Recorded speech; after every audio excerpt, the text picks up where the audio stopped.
It's now 14 days since the disappearance of General McCasland, and we now know that he left his home armed with a .38 caliber revolver. I don't think that we're ever going to see or hear of General McCasland again.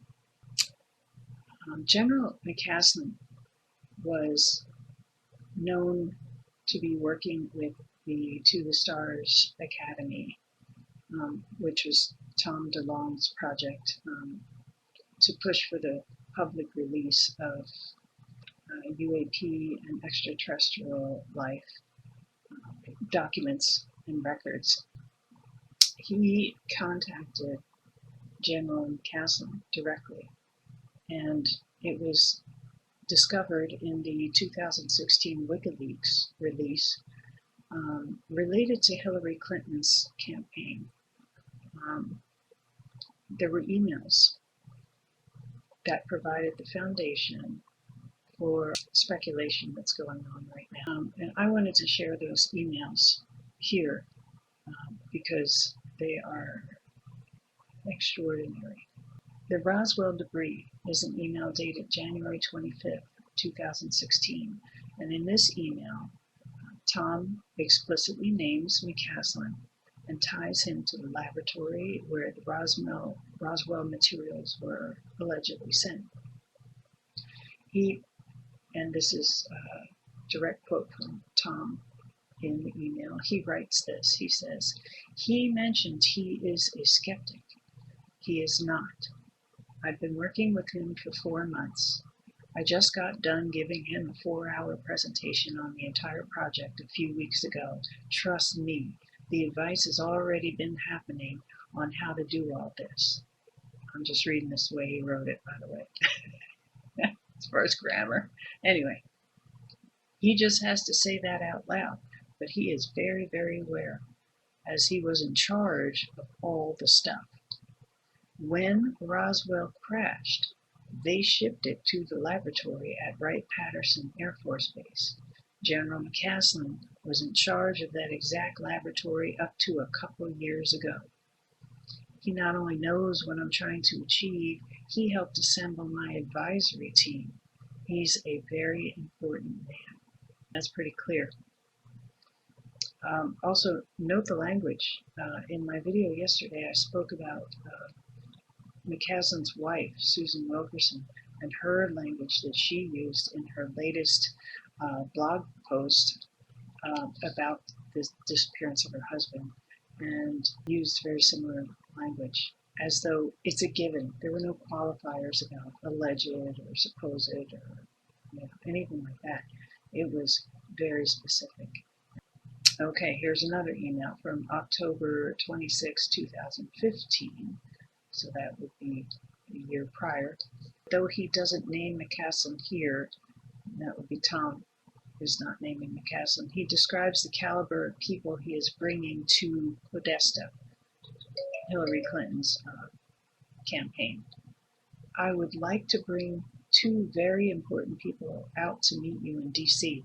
I think you will find them very interesting, as they were principal leadership relating to our sensitive topic. Both were in charge of most fragile divisions as it relates to classified science and DoD topics, Department of Defense. Other words, these are A-level officials, worth our time, and as well the investment to bring all the way out to you." DeLonge later referenced a plan involving McCasland to draft a memo for the White House anticipating a Clinton victory, outlined how to divulge information regarding unidentified aerial phenomena, UAPs. The general, in quotes from Wright-Pat R&D, and I talk every other day. He really thinks that the DoD is going to embrace my project because I am out to show all the positive things great people have done on this topic. Those are the emails that are connecting to the STARS Academy, and the fact that he was working with them for public disclosure. It sounds like specifically the artifacts and remains from the Roswell crash.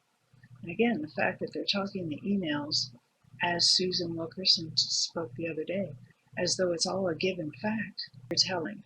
What happened was just days before McCasland vanished, President Trump issued a high-profile directive on his Truth Social, ordering the Pentagon to immediately declassify and release all records related to extraterrestrial life and UFOs. Now, I had never heard that before. I heard other presidents in the past give the order to, release other types of records on unknown phenomenon, but not extraterrestrial life specifically. Because one of the narratives about UAPs is that it's technology from other countries, super, super secret, or even our own. So this is something very, very different. This directive that President Trump gave has led to intense speculation that McCasland, a man who supposedly helped, quote, helped assemble the advisory team, end quote, for disclosure, according to the 2016 Podesta emails, may have been a key figure in this new declassification push. Let's talk about where we are today in the search for General McCasland. There is some new evidence found. One is the 54-minute window. Investigators have confirmed he vanished in a tiny window between 11:10 a.m. when his wife left and 12:04 p.m. when she returned. They have found zero doorbell or security camera footage of him walking down his street.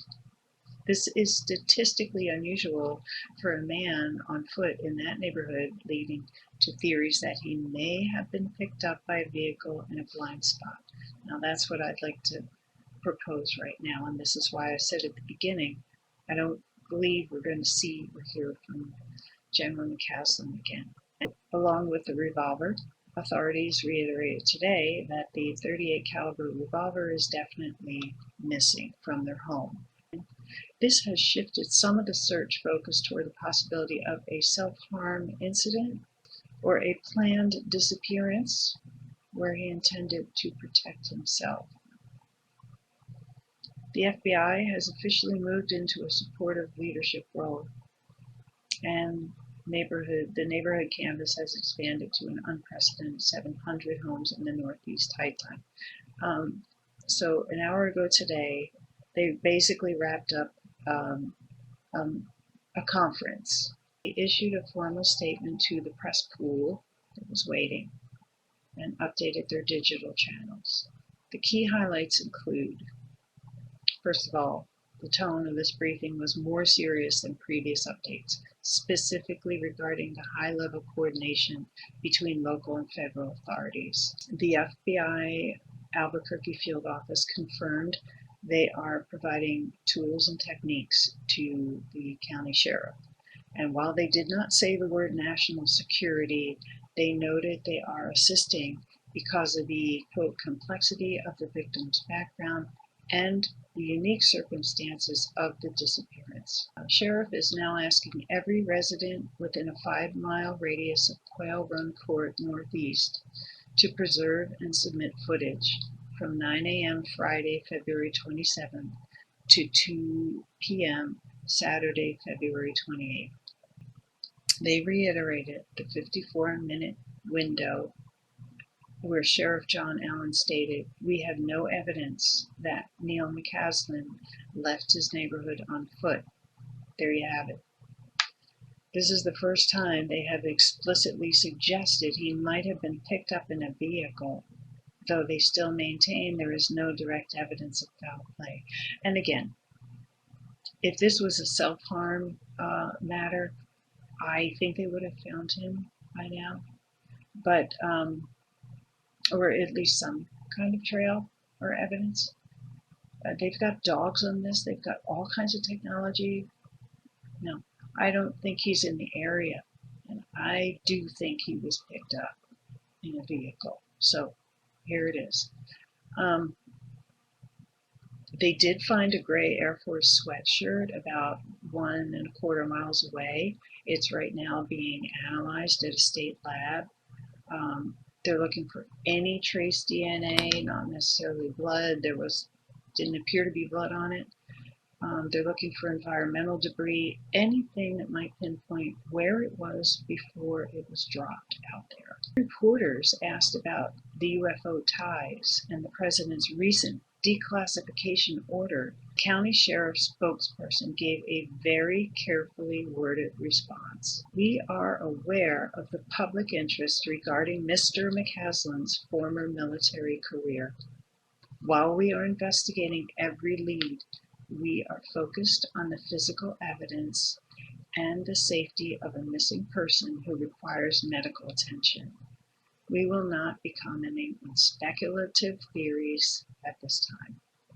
So, the search remains a missing persons investigation, but the FBI's deeper involvement and total lack of video evidence in a well-monitored neighborhood have led many to believe this is transitioning into a broader intelligence or even a criminal inquiry behind the scenes. So that is the update. Thank you for watching.